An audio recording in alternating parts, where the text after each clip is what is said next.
सबैजनालाई नमस्कार। आज मैले धेरैजनाले म्यासेजमा कमेन्टमा जेमा पनि हजुरको टाइम टेबल सेयर गर्नु न भनेको कुराको केही कुरा भन्दैछु। मेरै टाइम टेबल फलो सबैलाई सुटेबल नहुन नि सक्छ।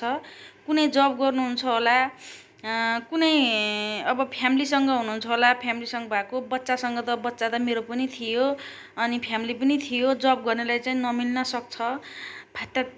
टाइम भनेको टाइम टेबल भनेको आफै बनाउने हो, अरूको फलो गर्ने होइन। त्यही पनि मलाई सेयर गर्नु न भनेको र बच्चासँग कसरी म्यानेज गर्ने भिडियो गरिदिनु न भनेर धेरैले भन्नुभयो। हजुरबाट पढ्न स्टप गरेकोले पनि म पढ्न सुरु गरेको छु, हजुरबाट प्रेरणा भएको छु भन्नुभयो धेरैले। त्यो गर्दा म धेरै खुसी भएको छु। कसैले मेरो कारणले सफल हुनुभयो भने मलाई जीवनभर सम्झन्छ होला। त्यही कारणले पनि मैले आज कसरी कति बेला पढ्नु भन्ने कुरा सेयर गर्दैछु। म बिहान 4 देखि 5 बजेको बिचमा उठ्थेँ। कोही सधैँभरि कुनै बेला 5 बज्थ्यो, कुनै 4 बज्थ्यो, 4:30 पनि हुन्थ्यो। उठिसके पछाडि फ्रेस भएर म चाहिँ एकछिन 10-15 मिनट एक्सर्साइजदेखि लिएर योगाहरू यताउति गर्ने हुन्थ्यो। तपाईँ पनि 10 मिनट योगा चाहिँ गर्नुहोस्, किनभने दिमाग एक्टिभ हुन्छ, सम्झन पनि सकिन्छ। अनि त्यस पछाडि म चाहिँ बिहानको समयमा जुन अघिल्लो दिन बनाएको नोटहरू रिभिजन गर्थेँ। अघिल्लो दिन बनाएको नोटहरू रिभिजन गर्ने गर्थेँ बिहानको समयमा। कुनै दिन नोट रिभिजन गर्थेँ, कुनै दिन जिके पढ्थेँ। मेरो बाबु चाहिँ बच्चा त भइहाले, कुनै बेला ढिलोसम्म सुत्छन्, कुनै बेला छिटो उठ्छन्। अब बाबुको चाहिँ 7 देखि 8 बजेमा उठ्ने गर्थ्यो। बाबु 7 बजे अथवा 6 बजे उठ्यो भने मलाई त्यस्तो डिस्टर्ब भन्ने गर्न सरले दिनुहुन्थ्यो, किनभने मेरो हस्बेन्डले सहयोग गर्नुहुन्थ्यो। बाबुलाई पानी खुवाउने, कपडा चेन्ज गरिदिने अनि टोयलेटहरू गराउने सरले जो गर्नुहुन्थ्यो। अनि बिहानको त्यो म उठेको समयमा पनि अब फलफुलहरू चियाहरू पनि सरले पकाएरै ल्याइदिन्थ्यो मलाई। त्यति म बिहान 5 बजेबाट पढ्न सुरु गरेँ। 3 घन्टा 8 बजेसम्म चाहिँ म फुल टाइम जो पढ्थेँ।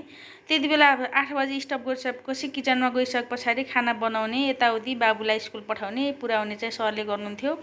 अनि 11 बज्थ्यो। खाना खाइ भाँडा मिच्नेदेखि लिएर घर सफा गर्ने पनि छिटो छिटो गर्थेँ। त्यो पकाउने अनि भाँडा मिच्ने समयमा पनि म चाहिँ युट्युबका जिके होस्, कुनै टपिक होस् रिटर्नको त्यो सुनिराख्थेँ के। त्यत्तिकै चाहिँ टाइम वेस्ट गर्दथेँ। अनि त्यस पछाडि 11 बजेदेखि 12 बजेसम्म फ्यामिली ग्रुप कल हुन्छ। अब त्यस पछाडि यताउति रेस्ट हुनेदेखि लिएर अब के छ होइन, कपडाहरू धुने यताउति केही हुन्छ 12 बजेसम्म। त्यस पछाडि मैले नोट बनाउँथेँ, सिलेबस अगाडि राखेर अब इक्जाम कसको आछ, के को बढी प्रायोरिटी दिने भनेर नोट बनाउँथेँ। अनि 2:30 बजेसम्म नोट बनाएर, किनभने म 2 बजेसम्म नोट बनाएर म 2:30 बजे बाबु लिन स्कुल भनेर स्टप गर्नु पर्थ्यो पढाइ। अनि त्यस पछाडि बाबु लिएर आएपछि बाबुलाई टाइम दिन पर्थ्यो, होमवर्क गराउने अनि उसलाई खाजा खुवाउने, आफूले पनि खाने अनि गर्ने हुन्थ्यो। अनि जब फुच्चेको बाबा चाहिँ 5 बजे आउनुहुन्थ्यो, उसलाई म होमवर्क गराइसकेँ, रेडी गराइसकेपछि उसलाई सधैँभरि बाहिर लैजान्थ्यो। एउटा चाहिँ बच्चालाई बाहिर लगेपछि उसको डेभलपमेन्ट पनि हुन्छ, ऊ एक्टिभ पनि हुन्छ, र अर्को चाहिँ मलाई पनि डिस्टर्ब गर्दैन भन्ने हाम्रो मानसिकता हुन्थ्यो। जब सरले 5 बजे बाहिर लानुहुन्थ्यो, मैले फेरि दिउँसोमा नोट गराएको। त्यस पछाडिको चाहिँ मैले त्यति बेला युट्युबहरू सुन्नेबाट म चाहिँ धेरै आसमान सरको युट्युब के अरे त्यो अघिल्लो दिनको भिडियोहरू सुन्थेँ, अरूहरू पनि सुन्थेँ। अनि कपीमा टिप्थेँ कि आसमान सरका राम्रा राम्रा कुराहरू, धेरै बुझाउने शैली पनि थियो। अनि उहाँले समसामयिकहरू पनि प्रत्येक बुधबार कुन बार अहिले त बिर्सिसक्यो, कुन बार भन्नुहुन्थ्यो, त्यो पनि सबै टिप्थेँ मैले। अनि भनेका नयाँ नयाँ कुराहरू जिकेका, त्यस्तै भनेका युट्युबहरूका राम्रा राम्रा कुराहरू मैले जिकेको पनि नोटमा के अरे कपीमा टिप्थेँ। सबै जिकेको नोट चाहिँ गराउनुहुन्थेँ। मैले टपिक वाइज नोट गराएको थिएन, जिकेको रिटर्नको मात्र नोट गराउँथेँ। अनि त्यस पछाडि फेरि अनि म 5 बजेदेखि 6 बजेसम्म पढेर अनि 6 बजेबाट फेरि मैले किचनमा गएर खाना बनाउने ओर्ने गर्थेँ। अनि बाबुलाई लिएर आउनुहुन्थ्यो र खाना खाने हुन्थ्यो। खाना खाइसके पछाडि बाबुलाई चाहिँ बाबाले जो सुताउनुहुन्थ्यो, बाबुको बाबाले, मैले चाहिँ भाँडा मिच्ने सफा गर्ने गर्थेँ। त्यस पछाडि साँझ फेरि मैले अब दिउँसो कतिको पढ्या, कति प्रेसर भए आफूलाई, अब त्यो अनुसारको छिटो जो निद्रा लाग्थ्यो।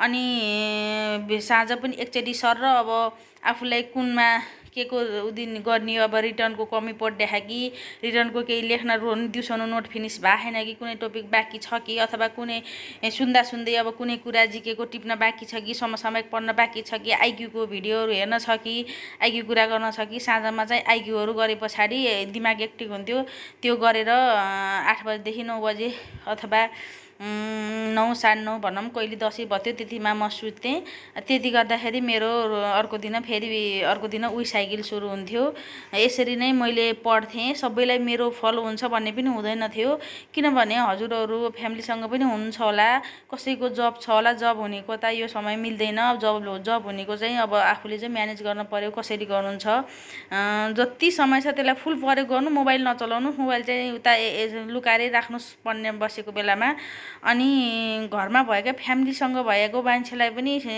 उहाँहरूलाई केही मलाई सहयोग गर्नुहोस् हेल्प गर्नुहोस् मैले पढ्ने बेलामा हजुरहरूले सघाउनुहोस् भनेर आग्रह गर्नुहोस् श्रीमानलाई पनि बुझाउने कोसिस गर्नु मलाई धेरैले म्यासेजमा आएर मेरो हस्बेन्डले सहयोगै गर्नु न यताउति भन्नुभएको अब त्यो त अब आफ्नो आफ्नो ह्याबिट हुन्छ अब तपाईँहरूको श्रीमानले के चाहनु भएको तपाईँले पढोस् भन्ने चाहनुहुन्छ कि अब नपढे चलिरहेको छ नपढ भन्ने चाहनुहुन्छ कि त्यो त तपाईँहरूको उसको कुरा भयो अब त्यो मलाई थाहा हुने कुरो भएन जसरी जो आफूले मिलाउने हो टाइम फुल युटिलाइज गर्ने हो त्यस पछाडि सफल भइन्छ शुभकामना।